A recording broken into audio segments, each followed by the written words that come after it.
Anne-Elisabeth Elma, des actualités uniques, dynamiques et renversantes dans le journal TV. Smack, smack, un petit fromager. Smack, like offreta fatsiro, sady foana ihinana azy. Sakobis, gaska tsara. Fianambidy hatramin'ny 10 isanjato manerana ny magazay Batimax rehetra ary 10 isanjato be izao kosa ho an'ny rayon carrelage sanitaire luminaire. Tandremo tara sao isanjato. Batimax, la qualité au meilleur prix. Vous présente Ny vaovao.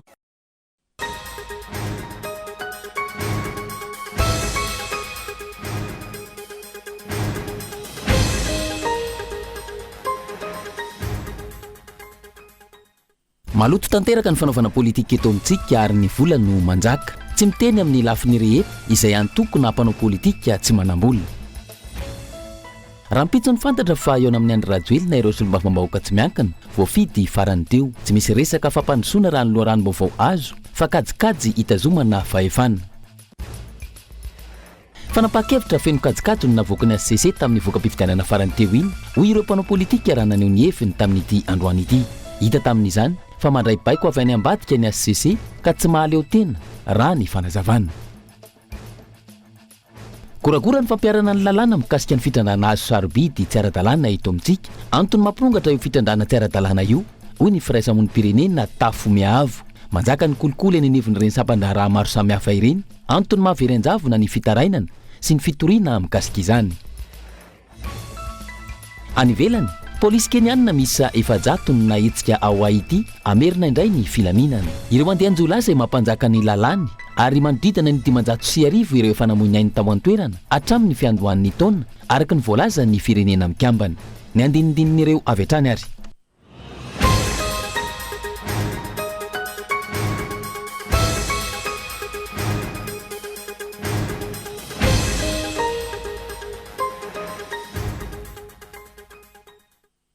Manatitra ny araba tompoko lasy tompoko vavy tonga soa indray atao anatin'ny fampahalalam-baovao ny fahita lavitra kolo manasanao anaraka izany hatramin'ny farany amin'ny ity alina ity matonda tsotratra avy hatrany indeniko fa tsika izay fampahalalam-baovao izay maloto tanteraka ny fanaovana politika eto amintsika manjaka ihany koa ny vola tsy miteny amin'ny lafiny rehetra ny antoko na mpanao politika tsy manam-bola arahoary ny matonda tsoratra.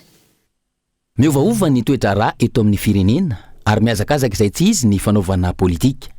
Hitazonana seza sy fahefana ary fikatsana tombontsoa manokana ho an'ny hafa. Fikatsana izay mahasoa ny firenena sy ny vahoaka ao aminy ho an'ny sasany.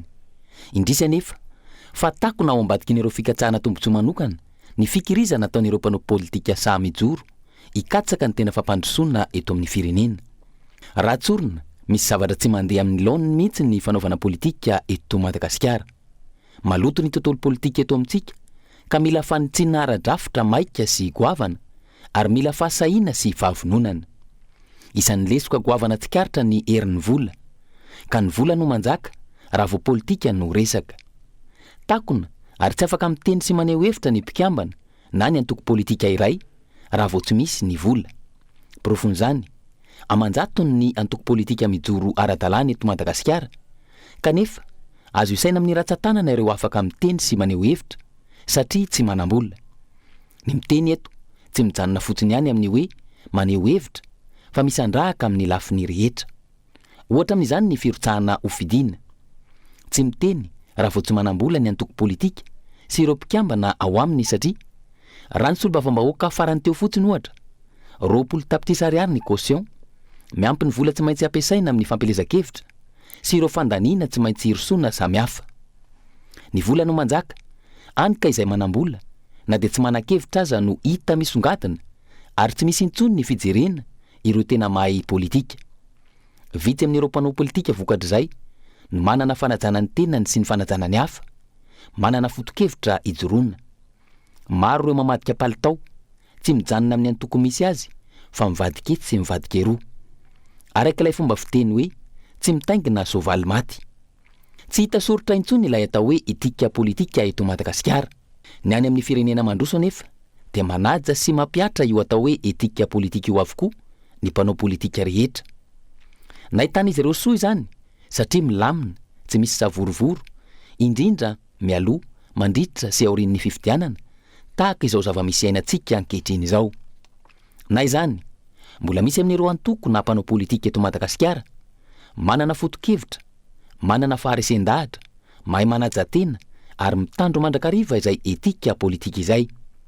Voatazony zany satria ny tombontsoa ambony ho an'ny firenena no katsahiny fa tsy ny fitiavan-tsesa sy ny fitiavam-pahefana. Ekena fa ny fanaovana politika dia fitadiavana fahefana, saingy ain'ireo mpanao politika vitsy anisa no mitondra ny tenany ao anatrehan'izany lokanady goavana izany. Io no mahazava-dehibe ny fanabeazana sy ny fikolokoloana ireo izay sehatra ao anatin'ny politika. Eo ihany koa no hanavahana izay tena mahay politika sy efa voavolavola mialoha amin'izay sehatra izay. Izany hoe vahaolana ialana amin'ny fanaovana politika maloto eto amintsika ny fisiany fanabeazana sy ny famolavolana izay rehetra isehatra ao anatiny. Vahaolana manaraka ihany koa ny fitadiavana fomba ialana amin'ny fampiasana ny herin'ny vola eo amin'ny fanaovana politika eto amintsika. Rapitso no fantatra fa iona amin'ny Andry Rajoelina ireo solombavambahoaka tsy miankina voafity farany teo. Tsy misy resaka fampandrosoana fa kajikajy hitazonana fahefana raha ny loharanom-baovao azo. Gaëtan Andriatsilavo. Rampitso ny fantatra fa iona mivantana amin'ny Andry Rajoelina ireo solombavambahoaka tsy miankina voafidim-bahoaka farany teo raha toa ka efa nampanatsoana teny amin'ny arena izy ireo. Tsy nisy ny pikatreto ny votoatin'ny resaka ny fanaovana nandritra io fampiatsonana tao io. Na izany ny loharanom-baovao no nilaza fa ny solombavambahoaka tsy miankina voafidy tao manandrina Andrianjanahary Fanomezantsoa no atao filohan'ny groupe parlementaire hitarika ireo tsy miankina ireo. Raha ny loharanom-baovao azo hatrany fifikirana amin'ny fitondrana no tanjona ao anatin'izany ary tsy nisy resaka fampandrosoana atao ho an'ny firenena sy ho an'ny tanindrazana. Ny loharanom-baovao ihany koa no nahafantarana fa ny aiky ny fampiasana ireo olom-panjakana toy ny chef district sy ny sisa ary ireo fitaovam-panjakana ny mpitondra fanjakana. Ahafahana ihany koa mampandany ireo kandidam-panjakana ireo. Ankoatr'izay, tsikaritra fa ireo kandida solombavambahoaka vehivavy no tena niaran'ilay fanafoanana vato araka ny vokatra ofisialy navoaka ny ACC. Raha tsy ilaza fa tsy ny tao vondrozy sy maheva tanàna ka nampiakarina ireo kandidam-panjakana Irmara. Ny afaka kosa nefa izany tao Amboasary Atsimo satria ny an'ny kandida Irmara tao an-toerana ihany no niaran'ny fanafoanana vato ka nampiakarina ny kandida tsy miankina. Antony satria zanaky ny raitapo amin'ny filohan'ny ACC io kandida tsy miankina nampiakarina io. Mety ho izany ve no antony na tonga ny fitsarana avo momba ny lalam-panorenana ankatony vato azon'ireo kandidam-panjakana ireo satria maro ny fitoriana nipetraka momba ny tsy fanaran-dalàna, ny fampiasana olona, fampiasana fitaovam-panjakana kanefa tsy nisy vato ny foanana na iray aza ankoatra io tany Amboasary Atsimo io.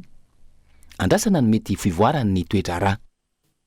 Izay avita hiaro ny fahefan'ny Rajoelina no ajoro Prime Ministre sy andrafitra ireo mpikambana eo anivon'ny governemanta vaovao. Antony miazakazaka mitady sy fikitra amin'ny fahefana no ataony mpitondra ankehitriny fa tsy miazakazaka mamany olana ny sosialim-bahoaka. Fanadedina. Maro ny mihevitra fa rehefa lany ny solombavambahoaka dia miankina amin'izay ny fanolorana Prime Ministre sy ny fametrahana ireo mpikambana eo anivon'ny governemanta vaovao izay ajoro. Tsy izany no sary mety hitranga hoy ny mpamakafaka ny raharaham-pirenena nanaovana fanadihadiana. Mety heritreritra i Andry Rajoelina fa hitsay Christian ihany no mety aminy, saingy hitsainy Christian izay fanalohan'ny firenena iray manontolo sy ireo député farany teo izay Andry Rajoelina ny maronisa tamin'ny alalan'ny motion de censure ny volana Desambra 2024. Na izany tsy maintsy izay hita fa afe sy amafy ny fahefana ananany no apetraka i Rajoelina raha ny fanazavana hatrany. Zany hoe amin'ny a mahery lanja kokoa ny fitiavany a hife fahefana pouvoir toy izay a ny haino ny torohevitra ny mpifanaraka sy farimbona amintsika efa hatramin'ny 2024 no efa niteny tsy akitsahatra ny mpifarimbona mpamatsy vola amintsika hoe raha fitinina dia hoe aleo andeha mazava ny teneranam-bahoaka, alao azava ny safidim-bahoaka. Ary ny olom-pirenena teto ohatra tamin'ny présidentielle efa nametraka mazava tsara hoe amboary aloha lalahy-pifidianana. Fa tifitra potomotony nahazo ny sasany tamin'ny mpanao fihetsiketsehana lacrymogène sambotra gada tamin'izany. Tamin'ny fanomanana an'ity reto député reto koa mbola tsy mivakay amin'izany mihitsy izy tenany mihitsy nyrotsaka nanao propagande hoe zay mahay miaraka amiko vodina, zay maharaka ny fihazakazahako vodina. Ka eto tsika mametraka hoe le fihazakazahany ve a fihazakazahany ohatra hoe nanarina ny jirama ve, fihazakazahany momba ny solika ve, fihazakazahany momba ny famokaram-bary ve, fihazakazahany momba ny fiainan'ny mponina ve, zay fandriampahalemana valiny tsy zay ny azy le fihazakazahany. Mihazakazaka mitady sy mifikitra amin'ny fahefana no ataony mpitondra, fa tsy mihazakazaka mamany olana ara-tsosialin'ny mponina. Vokatr'izay, miroso tsikelikely amin'ny jadona sy ny baroa isika eto Madagasikara. Tsy maintsy ho hita taratra zany amin'ny governemanta vaovao ijoro eo, ka izay ho afaka hiaro ny fahefan'ny mpitondra izay no mety ijoro eo, indrindra ny Prime Ministre. Ilay ataon'ny vazaha hoe démocrature, raha amintsika ty zany raha mba ianao mety mieritreritra démocratie fa baroa, ka zay no mba anaovako hoe barocratie no ohatra ny hita mitarataratra eo. Barocratie manahoana moa, le olona voafidym-bahoaka zany heverinao hoe hanolotra Prime Ministre, hanolotra mba hiady hevitra momba ny gouvernement akoatran'izay mpanao fifanekena miafina. Akoatran'izay dia tsotra ny antenimieram-pirenena zay tokony hitsara ny fiasan'ny gouvernement, zany hoe tokony mba gouvernement mitaratra ny antenimieram-pirenena, ireo antenimieram-pirenena ireo dia nohosena mihitsy, ary Prime Ministre mahohy an'ilay antenimieram-pirenena ary tsy menatra ijoro anatrehana antenimieram-pirenena ohatra ny Tsay Kristiana mety amin'io président io. Le mahavita mampanao tetika hanonganana bureau permanent, le mahavita manao ongotra manta ny présidentan'ny assemblée, zany hoe fanjakana tsy refesina zany, tsy misy équilibre de pouvoir, zany hoe fanjakana tsy refesina ny avy amin'ny mpanatanteraka, zany hoe avy amin'ilay gouvernement matsangana. Ny adiny amin'ny mpamatsy vola moa fe raha mahita raha teo, ny adiny amin'ny Union européenne, ny tsy haiko mety hitarataratra ny zavatra mety hisy ara, dia mety hitarataratra any amin'ny vola komaizimaizina any amin'ny tany arabo any na sahala amin'izany no mety ho hita taratra kokoa raha mahay mijery tsika. Manoloan'izany, tsy maintsy hitoy ny tsy fanarahana-dalàna eto amintsika, ary mety hiroso amin'ny fanovanana lam-panorenana ny mpitondra ahafahany mitazona hatrany izay fahefana izay. Tsy de modely amin'ny fanajana constitution loatra io lany président io, na izy tena ny arange zavatra tsy présidentiable teto amintsika raha tena lalàna tsaroantsika miady hevitra momba n'le 20 cm iny, tsy nanana valy miaraka ny lalàna momba n'iny izy. Ka le constitution zany mampatsiahy fotsiny aho hoe raha ny tena izy amin'ny constitution tsika dia io ny mandat farany azo ny atao, ary io antenimieram-pirenena reo député vaovao reo no député farany hiaraka aminy. Ka amin'ny fotoana tahaka izao mila mailo tanteraka mihitsy tsika, satria mety mila mihitsy an'le fanjakana maherisetra izy. Rehefa fanjakana manko tsy tandalàna dia maherisetra izy zay. Nefa ny ampanao politika rehetra sy ny vahoaka zao dia efa mahita foana hoe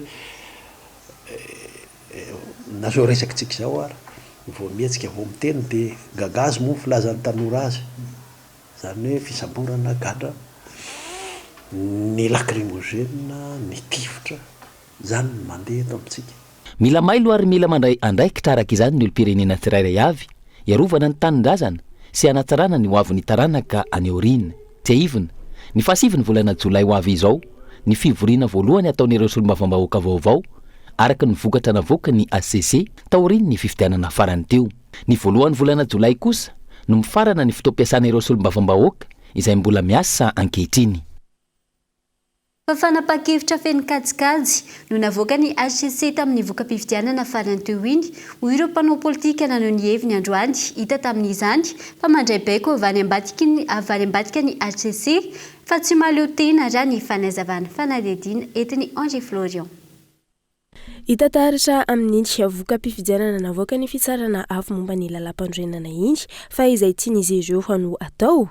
Hita izany tamin'ny fanafoanana ny voka-pifidianana ireo kandida tsy miankina ampiakarana ny kandida ny IRD. Eo ihany koa ireo kandida izay efa lany saingy mbola tanana amponja hatrany. Tana azy avy aty amin'ny antokony kitany Madagasikara dia nanao valim-pifidianana apaisement pommade zany igny omaly igny zany.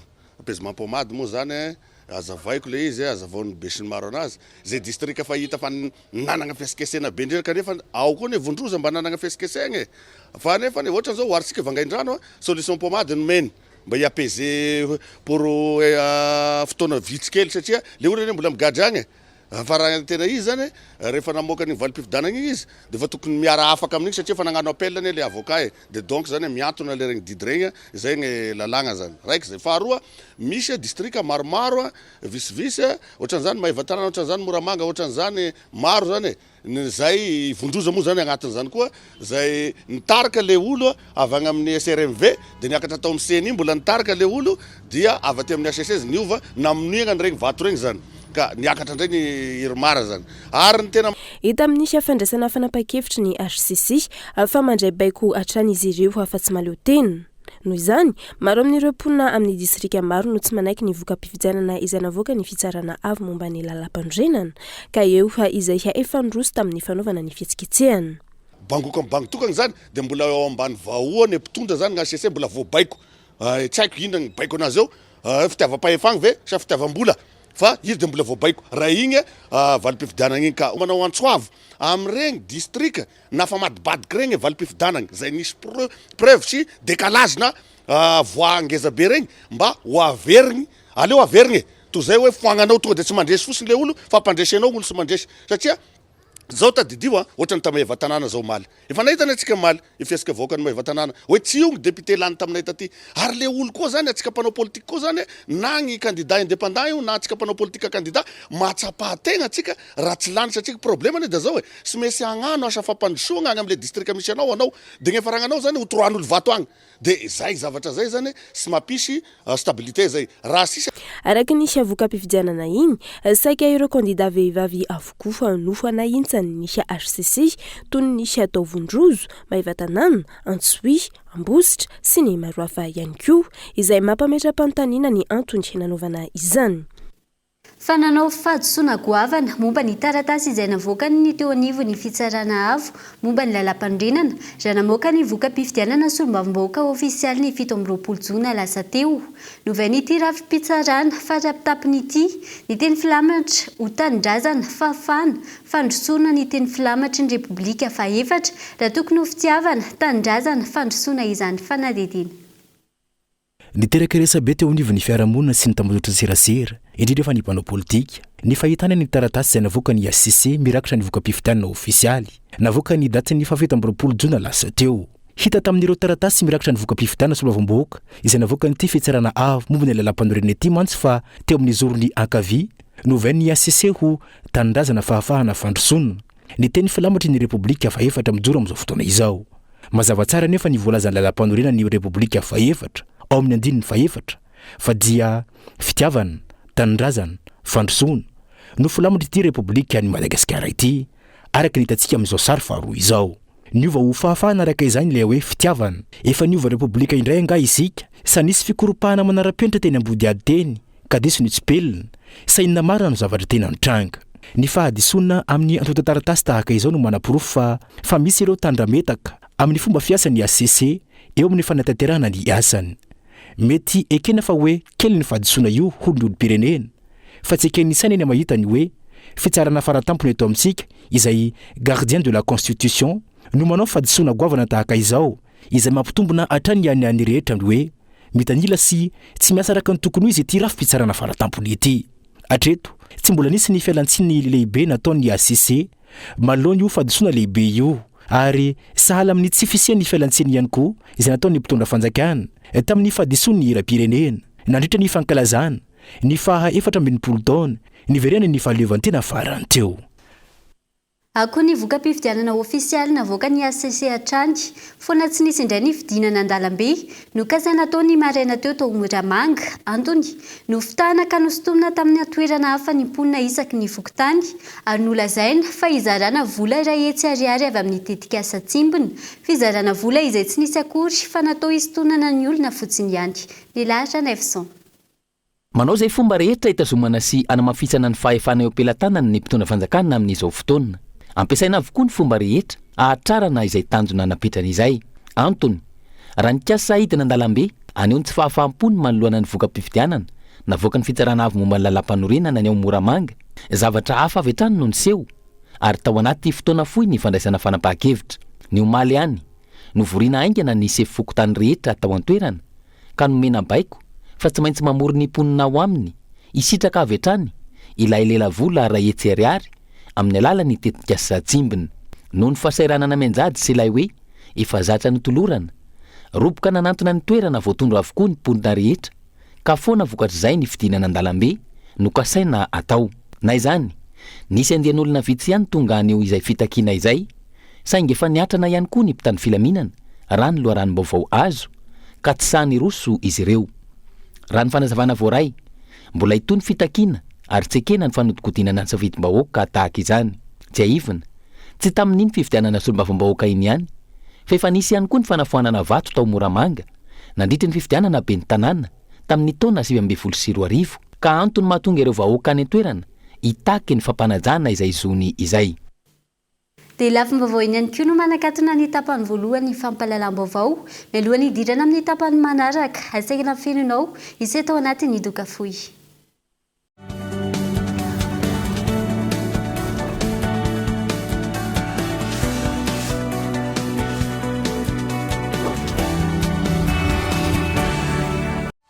Sous le patronage de Madame Yal Radzuel, première dame de la République de Madagascar, le groupement des femmes entrepreneurs de Madagascar et la Comesa Federation of Women in Business vous présentent la 5e édition du Comfweb Trade Fair, les 28 et 29 juin au Novotel Ivanch. Entrée libre. Appui institutionnel, ministère des Affaires étrangères, ministère de l'Industrialisation et du Commerce, Comesa, Union européenne, Nations Unies Madagascar, partenaires, Action, Fiari, Telma, Ethiopian Airlines, BNI, Technet, Malawi Airlines, Atidi, Agra.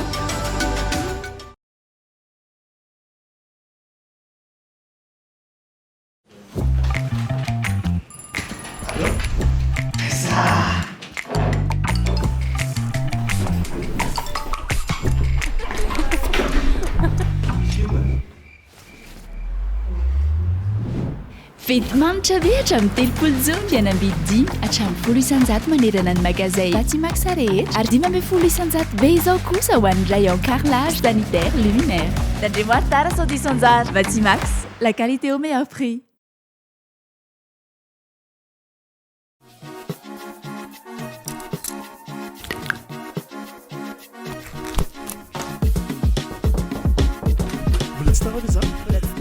Fans de sport, savourez vos sports préférés sur les chaînes Canal+ Sport, comme les matchs de la Copa América, les finales NBA, la F1 et les Jeux Olympiques 2024. N'attendez plus! Du 30 mai au 7 juillet, bénéficiez de 30 jours sur tout Canal+ en vous réabonnant à votre formule actuelle pour profiter de tous ces programmes.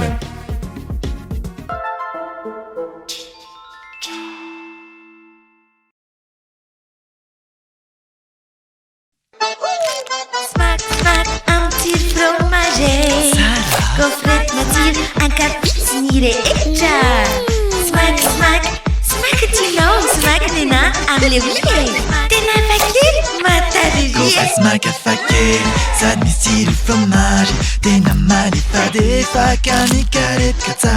Gaufrette smack à faquer, ça style fromage. Tena malifa de faca. Smack, la gaufrette à fatsir, sady foana hinana azy. Sakobis, gaska tsara.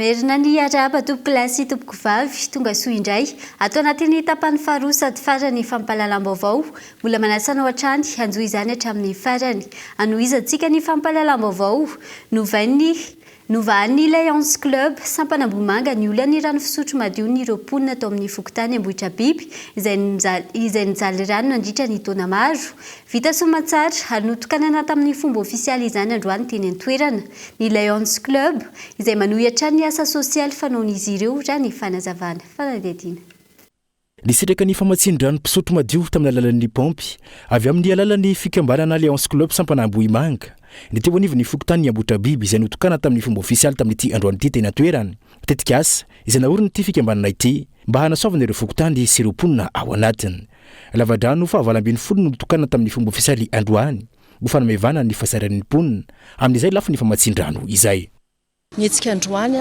dia fanomezana vovon-drano lavan-drano ho an'ny taranaky ny Ambohitra Biby Lions Club International zany dia manana teny filamatra hoe na iza ka mangataka tsy aminay dia raha mbola vitanay dia ataonay dia nahazo fangatahana zay avatsy amin'ny filohan'ny taranaky ny Ambohitra Biby nanontany hoe tena anisan'ny olana lehibe indrindra eto amin'ny tsy tanàna ny tsy fisian'ny rano dia anisan'ny tetikasa lehibe amin'ny tamin'ity fotoana ity koa moa zany ny fanaovana lavadrano isa 20 ny tokony natao tamin'ity taon'ity dia ity lavadrano ity zao ny faha-20 afa-pasahiranana nataonteraka araka izany ireo mponina amin'ny alalan'ity tetikasa ity izay mihoatra ny 19 tapitrisa ariary efa teo amin'ny ray volana teo eo dia mitentina 19 tapitrisa teo eo zany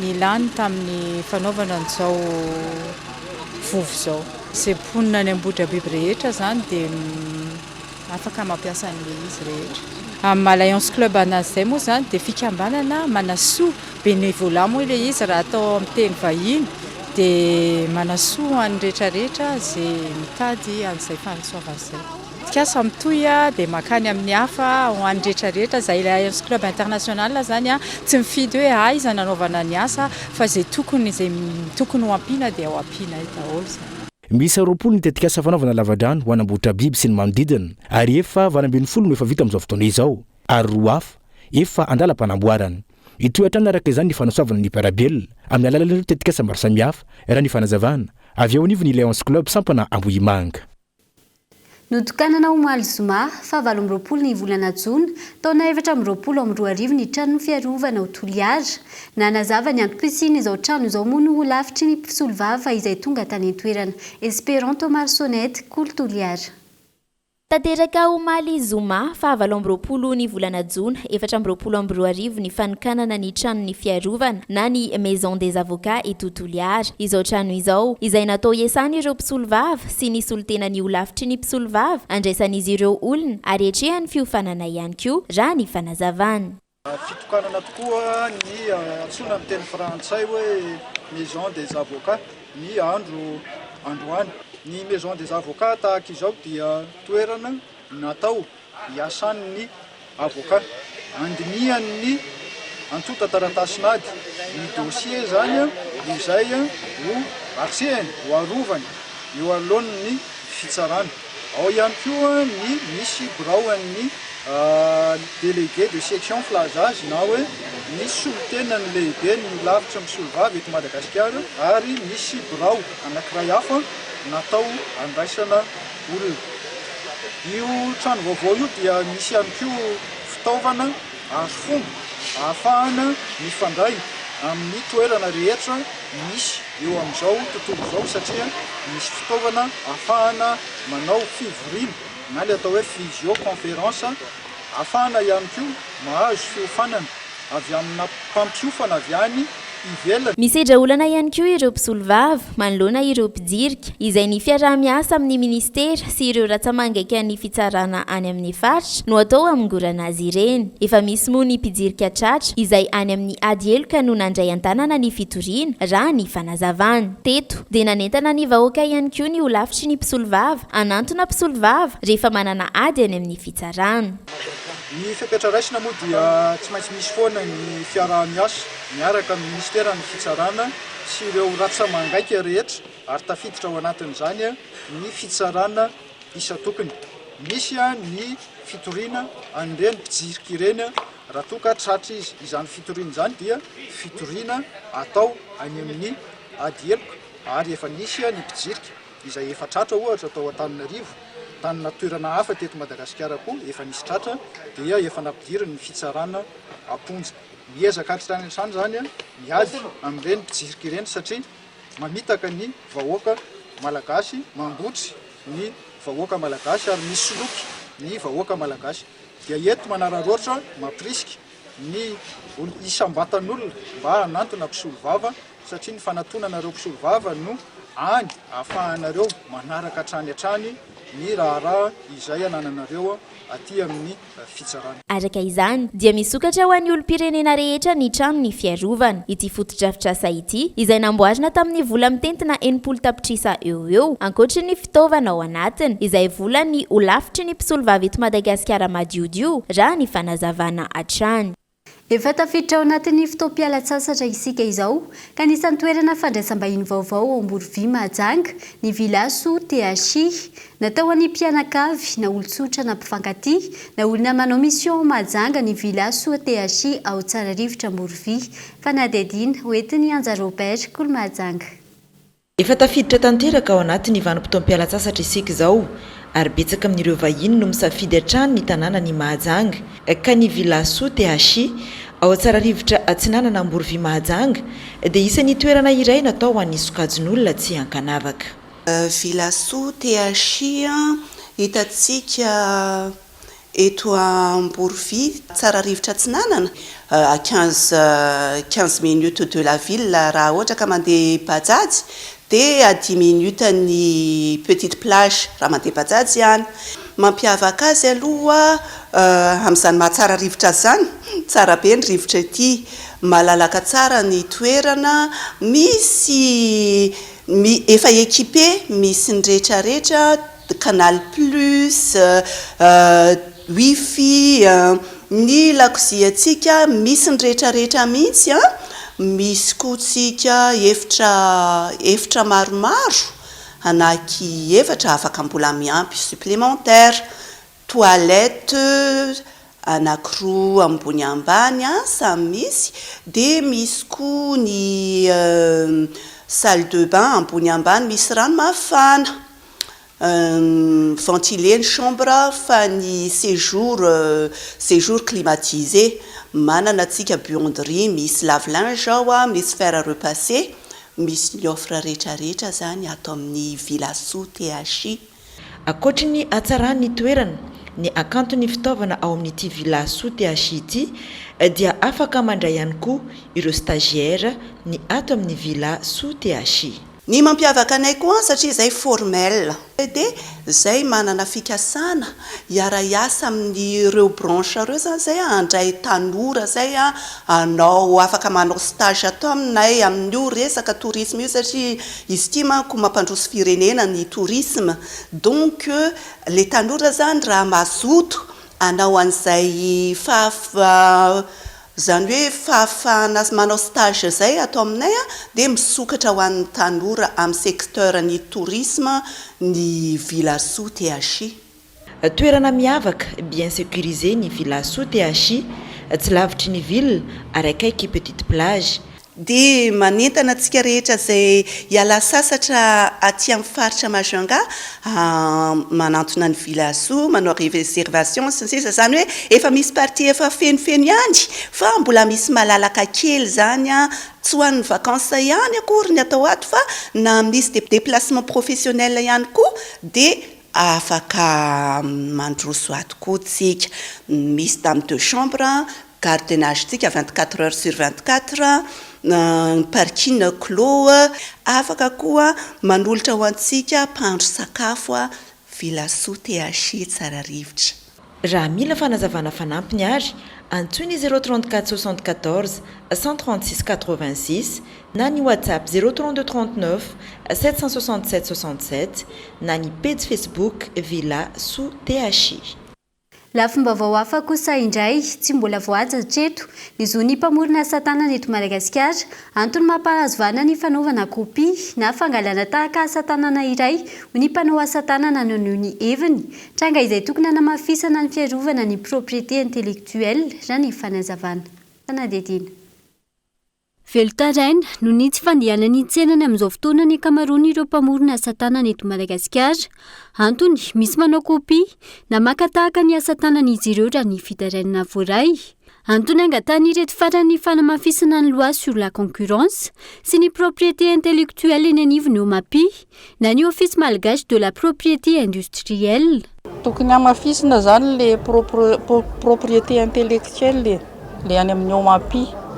Nefa moa iny zany mbola ohatrany tena hitako hoe sarotra be eto amintsika. Tena sarotra satria le ny droit anaovana ny any amin'ny OMAPI tsy zakan'le mpanao asa tanana kely satria lafo de lafo zany le vola alohan'ny par produit. Modèle ray fotsiny dia efa andoavana 25 000 ariary ny sary ray. Dia ho anay mpanao asa tanana zany tena mavesatra be zay etra alaindry zareo zay. Dia hitako mbola betsaka mihitsy ny mpanao asa tanana mbola tsy misitraka an'ilay tena zon'ny mpamorona zany. Satria tsy manana hoenti-manana anaovana zay. Tokony mba jerena zany le mpanao asa tanana mba atao arakaraka le valeur n'le zavatra vokarina, le zavatra ho aloha any amin'le OMAPI fa tena enjakenjana ihany le izy. Ankoatra izay ny falafosany saram-panondranana ireo asa tanana makany ivelany eny anivony fahatseranana. Ny asa tanana malagasy izay vitsy mpanjifa eto an-toerana no ny tsy fahampiany fahefa-mividy ny malagasy antony tsy maintsy hanondranana azy makany ivelany raha ny fanazavana. Efa nanondrana aloha dia any ivelany mety zany e. Fa ny eto an-toerana somary maivana amin'le izy hoe vita gasy zany dia ohatra mbola tena tsy dia jeren'ny malagasy loatra le zavatra. Fa ny vazaha tena mankafy an'le resaka recyclage. Tena mbola eo zany tsy fahampiana ara-bola satria le frais zany hitanao fa tena mbola sarotra be mihitsy amin'ny resaka exportation. Dia somary mitady kely famatsim-bola angamba vao tafavoaka. Enjakenjana na ny manao ny dossier sy ny frais ohatr'izany. Ireo olana rehetra ireo izay tokony hovahan'ny tompon'andraikitra voakasika ahafahana mampiroborobo ny tontolon'ny asa tanana eto amintsika. Ny asa tanana izay isan'ny sehatra mamorona asa maro ary misintona mpizahatany ihany koa eto amintsika. Goragora ny fampiarana ny lalàna mikasika ny fitrandrana azo sarobidy tsy ara-dalàna eto amintsika antony mampirongatra ny fitrandrana tsy ara-dalàna ho ny firaisamonim-pirenena tafimiahavo manjaka ny kolikoly eny anivony ireo sampan-draharaha maro samihafa antony mampanjavona ihany koa ireo fitarainana sy fitoriana mikasika izany raha ny fanazavana trany fanadihadiana trany.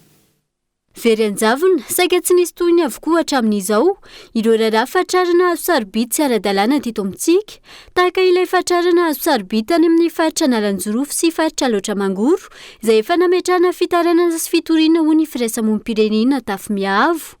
Antony manjaka ny kolikoly miainga avy amin'ireo mpanao fanadihadiana tsy mandraina ndraiky ny araka ny tokony ho izy ihany koa ireo tompona ndraiky mpanjakana isan-jokajiny raha ny fanazavana trany. Raisitry ohatra fotsiny zany zao ny tao Nalandrofo rehefa natao ny vokatry ny fandehanana tany dia natao ny fanadihadiana dia za mihitsy moa no nitondra ny fitoriana zany teo anivon'ny tribonaly ao Ambatondrazaka. Efa ary naka avoaka mihitsy zany zahay dia hatreto zany zay no nahatonga fitaraina teo efa nanaovana fanadihadiana ny tenanay tagnan-toerana. Fa hatramin'izao raha na le dossier aza tsy hita tsony. Zany hoe nisy mpitany filaminana atao Ambatondrazaka zay nanao ankety anay tsy nanatateraka ny asa hatramin'ny farany lay fanadihadiana zay natao zany.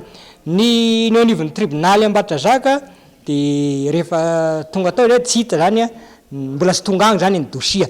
Zany hoe le dossier zany very agnelagnelagny lay mpagnadiady misy kolikoly eo zany dikan'izay zany hoe ilay mpagnadiady mihitsy zany no tratry ny kolikoly. Ka izay zany efa mitory zany zao anivon'ny Biancom amin'izao fotoana izao mikasika andray anao fagnadihadiana toy zany ka dia hitantsika zany ny toyiny fa zay zany dia mbola mijoro hatramin'ny farany. Misy indray zany taty Loatramangoro zay hazo tratra tamin'ny tracteur. avy agnididy izy io zany a hoferinao ambatina zaka tratra zao lay hazo indroena andela izy a ndray voalohany zany a tratra nefa rehefa avy eo zany dia tsy hita ho makay andray le hazo rehefa avy eo. Mbola andrasana avokoa hatreto ny toy ny rendrara fahatrarana azo sarobidy ireny. Mitaraina no ny fahatapahan-jiro lavareny amin'izao fotoana ireo mpanjifa, indrindra fa ireo mpandrara madinika ao Ambositra, saika politika vokatra izay fahatapahan-jiro izay avokoa ireo fitaovana fampiasa amin'ny fiainana andavanandro. Nelaza Nefson. Fa tsy antoka tanteraka no ateraka ny fahatapahan-jiro ao Ambositra amin'izao fotoana izao raha ny fitaranana ireo mpandrara. Tapaka lava ny jiro ary apotika noho ny fiakamedon'ny jiro anisy fitaovana ampiasaina raha ny fanazavana. Na eo aza ny fahatapahan-jiro lava reny tsy mitsahatra miakatra hatrany ny vidin-jiro ireo mpandrara izay anairana ireo tompon'andraikitra isan'ambaratongany antony mamono ireo mpandrara ny zavatra tahaka izany. Famatsin-jiro aloha dia tsorona angamba efa hitanao rehefa fitaovana ampiasainao fa tena miankina amin'ny jiro. Nefa tato anatin'ny volana maromaro dia tena misy olana ny jiro teto Ambositra. Ary mahavalalana izy tsy fantatra tsony lazaina tamin'ny voalohany, lazaina fa hoe da délestage économique ve, délestage technique ve, raha teknika dia fahasimbana inona loatra no tamin'izao ary tena mihamafy izy tato ato a, mihamafy mihitsy. Dia hitanao moa zany reo misy fitaovana misy taminao dia tena tsy mandeha tsy miasa reo raha tsy amin'ny alalan'ny courant ary efa tapaka ny herinaratra dia tsy miasa reo. Dia izay zany dia efa mena fidiram-bola ho anay mpandrara madinika. Anatin'izay koa misy reo fitaovana simba no ilay jiro miakanikana sy maharadalana ny jiro dia misy fitaovana koa izay miteraka mpampianatra ihany koa. Mampiasa jiro mijirama nefa délestage moa zany mameno eto Ambositra betsaka ny délestage dia zay moa mampiasa groupe manoloana an'izay fa nefa na dia zany aza moa zany misy fetaika mibetsaka eo amin'ny orinasa boulangerie le izy satria ny gasoil no patany gasoil moa zany bedina gasoil efa raha malala nefa ny tsy maintsy mampiasa gasoil moa zany dia lasa matiatoka zay boulangerie matiatoka be mihitsy moa zany satria tsy maintsy voatery mampiasa groupe foana nefa tapatapahan'ny jiro noa tsy marina zany le petran'ny fahatapahan'ny jiro tsy maro toerana dia miovaova ny fahatapahany dia lasa tsy araka anay koa le izy aveo lasa misy fotoana simba mofo ampiasana. Mavita mandofa ny etra aradalana ireo mpandrara ka tokony isitraka herinaratra tsara ihany koa. Miandry ny fitondram-panjakana ny vahoaka malagasy izay milokaloka atrany fa manana ny maronisy eo anivon'ny anteny mera-pirenena. Miandry ny fampandrosoana ny malagasy. Mandonitseza manony didilay foana amin'ny maholo-pirenena anay nefa tsy misitraka akory an'izay lay hoe jiro mba hahafahanay manodina ny fandaharanay ka manipy ny teny amin'ireo tompona andraikitra hoe mba jereo fa raha izao ihany no mitoy a dia fatiato ary maro tanteraka eto ny fandaharana ka itsika nefa miandrandra hoe fampandrosoana firenena Madagasikara tsy maintsy mandroso dina moa fa bandandrosoana sisa raha ohatra ka hoe miraviravitana ny olona amin'ny vahoaka tsy afaka tsy mitady zay mahasoa anazy zay ka dia manantena zahay fa satria amin'izao ary efa nahazo ny majorité zao ny fitondram-panjakana dia tena nefa tena ndray ny fampandrosoana ary mba tokony hijerina ty amin'ny faritra ihany koa fa tsy hijerena Antananarivo rery Antananarivo zao dia mahazo ny téléphérique izahay aty dia tsakirana ao anatin'ny jiro. Efa olava ny fahatapahan-jiro ary efa tsy zaka intsony izany raha ny fitaranan'ny mponina. Tsy ny ao Ambositra ihany fa saika hita amin'ny faritra rehetra eto Madagasikara izany ka anairana hatrany ny fitondram-panjakana. Dia ny maresaka iraisam-pirenena ny toko lahy toko vavy manakatona ny fampahalalam-baovao an'ity anay ity hankasitrana feno ianao nanjoy izany hatramin'ny farany felomatoko.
Smack, like offreta fatsiro sady foana ihinana azy. Sokobis, gaska tsara. Fianambidy hatramin'ny 10 isanjato manerana ny magazay Batimax rehetra ary 10 isanjato be izao kosa ho an'ny rayon carrelage sanitaire luminaire. Tandremo tara sao disanjara. Batimax, la qualité au meilleur prix. Vous a présenté Ni Vavo. 5G Batelma, des actualités uniques, dynamiques et renversantes dans le journal TV.